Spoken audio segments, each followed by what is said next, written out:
নমস্কার। বরাক বিনোদনের সকল দর্শক ও শ্রোতাদেরকে জানাই বাংলা নববর্ষের প্রীতি ও শুভেচ্ছা। আজ আমরা এসেছি একখানি স্বরচিত গান নিয়ে।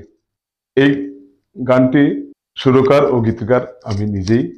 তো আমার সঙ্গে রয়েছে সুদর্শন মিউজিক একাডেমির দুজন ছাত্রী, বিদুষী নাথ মজুমদার ও অভিষিক্তা চৌধুরী। এই গানের সাথে তবলায় সঙ্গত করছেন প্রীতম দে। আপনাদের যদি ভালো লাগে অবশ্যই কমেন্ট করে জানাবেন। নতুন বছর আপনাদের সবার খুব ভালো কাটুক এই শুভকামনা রইল। ধন্যবাদ।